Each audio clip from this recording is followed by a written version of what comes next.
Yeah, this your girl Ray doing another video real quick. I was just on another YouTube creators page, and she was talking some real truth. How YouTube get twisted and turned and all that. And I was listening, and I appreciate her message for putting it out there. Then I heard those other women on her, in the video, and they was downing this woman. And the only thing I have to say to them is, what is your real beef with her? What is the real beef? What is the real problem? What is the real trauma going on in your lives? And we all have to answer to the universe. When we die, we have to answer. When we born, we have to answer. And I'm going to tell you a quick story.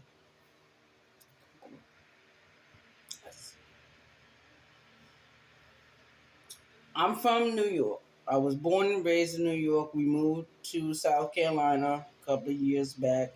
I moved all over the place. I moved to Ohio. I moved to Mississippi. I moved to South Carolina. I moved to North Carolina. I went back to New York. I'm in South Carolina right now.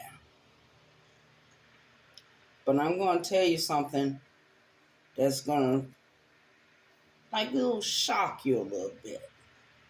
Not like maim you or nothing. But I'm going to tell you something. When I was living in New Rochelle, New York, this was many years ago, I went to the movie theater. And the movie I went to go see was called The Grudge. And that movie intrigued me. So whenever the Grudge franchise used to send out the DVDs, I used to buy the DVDs and put it in my library. And there was one particular DVD I used to play almost every day. And it was the Grudge movie where the main victim in the movie, her sister, was murdered. The man murdered her in a fit of rage, and she came back as a ghost. And she got revenge for herself. The Grudge movie, the Grudge franchise, basically talked about holding grudges. You hold family secrets, generational curses. And I see it all over on YouTube. I see it plain as day. Generational curses. But one thing I taught myself when I was young, and I believe what I told my own self at that time. And before my adoptive father died, he pulled out an essay I had wrote in school. And the essay was talk about your biggest fear. And I talked about it on the paper. In my handwriting, at 8 years old, I said, I was afraid I would become a grown up and my parents would get old they would get sick and die. And in that essay, I wrote about paying mortgages. I wrote about taxes. I wrote about car payments. I wrote about all these things. And my father told me, he said, your biggest fears are getting ready to happen. They getting ready to come true. Are you going to be able to deal with it? And after me and him had that talk, and we talked about the other bullshit that happened in that house in Mount Vernon, New York, he said, Ray, I can't tell you what to do. You your own person now. You grown up now. You do what you want to do. And he died not too long after that. So I went on, I lived my life, and I have different things that happened around that time, and just like a wheel. But I'm a car. I'm in the car. Objects in the rear view mirror will appear closer than they are. I'm in the car. I'm driving away. Driving away. But then my car gets into an accident. I die in the car accident. I get up, I put on my boot, and I walk away like nothing happened. I'm walking into another town, going into different establishments, paying money, all that. And then I go to the crossroads, and there is a black Cadillac limousine out there. And the driver already took down their window. I don't see a driver. The car door is opening before I even touch the car door. I get into the car and I drive. I'm riding. I'm thinking I'm going to heaven now. I'm thinking my whole life is over now. I'm done.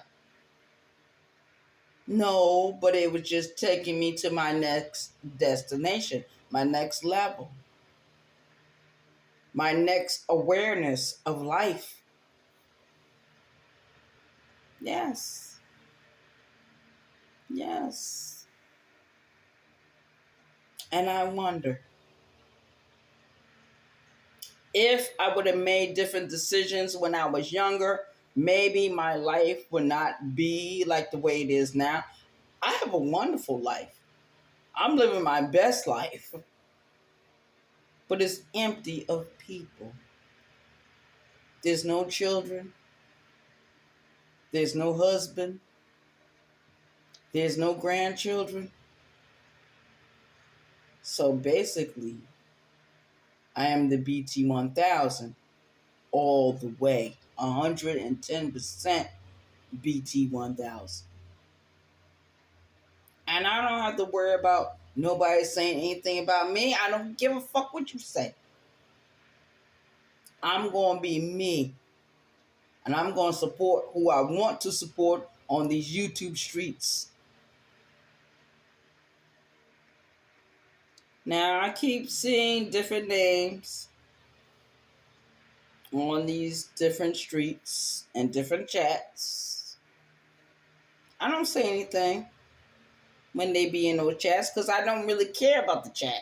When I see certain chats, I don't even like it. I just move. I leave. But only 2 women on this YouTube streets got my full attention. My full attention. And I'm going to show you tomorrow morning what the full attention is telling me. Now, I'm just waiting for the other one to do a live, another video. That's what I'm waiting on. Here comes the rain again, falling on my head like a memory, falling on my head like a new emotion. A new emotion. That's all life is about. Bills and emotions. Everyone has one.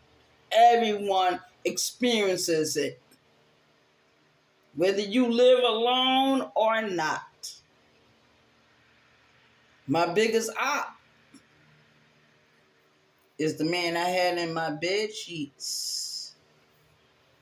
Not the women so much. It's the men in my personal bed sheets. And I have not been with anyone in quite a while. I went to the store today. I don't mean no harm. I went to the store today and I looked at those young men that were standing out there. They was wearing sweatpants. So you know where my eyes was looking. And they don't even know this about me. They was like, damn, that's a bull dagger. They call me a bull dagger. They call me a bull dagger. Lesbian bitch. What else they call me? A candied liquor? My goodness. These men in this area don't know nothing about me. But when that other one show up, the stalker, they went like 5 years. Oh, I had to cut it off with him not too long ago. Me and him, we just friends now. We friends. But these other men, they like, when I walk up, they think I'm a dude. Automatically, like, yo, move out of the way, because that dude can't come in the store. I'm not very tall, I'm like 5 feet. 5 feet. I'm going to the store. I'm buying beer. I'm buying cigarettes. I'm buying food. I'm buying whatever I need for this fucking house. I hate to see what would happen if I ever got married to a woman. I'd be like a newspaper husband. She be up there talking and cleaning and cooking, and I'd be right behind the newspaper. Honey, did you just hear what I said? Honey, did you just hear what I said? I said, I heard everything you said. I'm reading the newspaper. Really, I'm trying to block her out.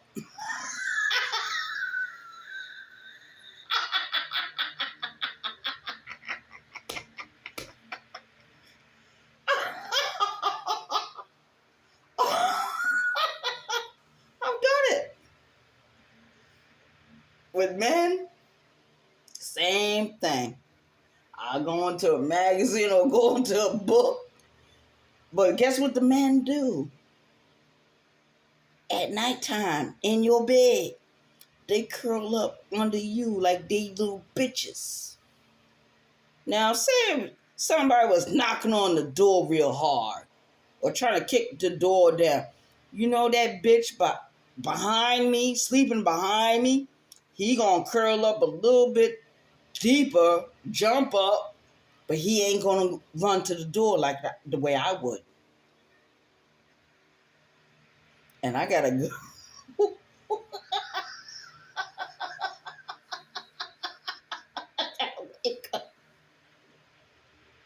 I ain't supposed to have that. But I got it. And I go to the door, bedroom door.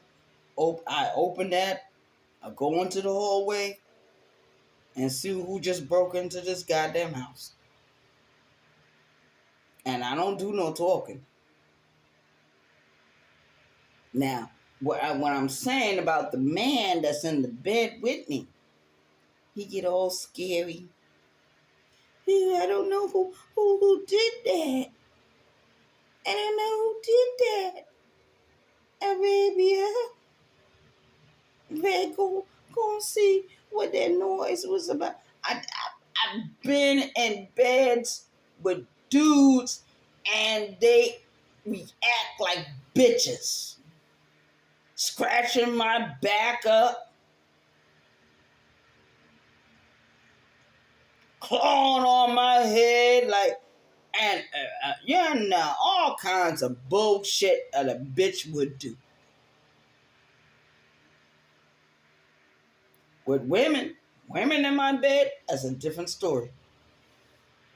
We hear noise, that woman jumping out of the bed, running to the door, see who's doing what. She ain't got no goddamn clothes on. She going to the door to see who's doing what. Who's knocking on the door that hard? Who's trying to kick down the door? She already out the goddamn bed. The men,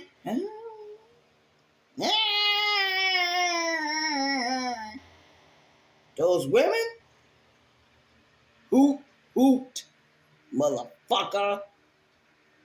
They beat me to the goddamn door. It's my goddamn place, whether I'm renting or not. Whether I go to a hotel or not. If we hear a strange noise at the door, the woman gets up quicker than the man to go to the goddamn door. That's all. These women, they something. That's all I wanted to share. Thank you everyone for listening. And some of you probably already have your own YouTube channels. You already have your YouTube pages up. I appreciate you coming over here listening. But I just be thinking very deeply. And I'm wondering if I'm the problem. Am I the only one that's the problem over here? I don't think so. But certain people seem to think I'm a problem.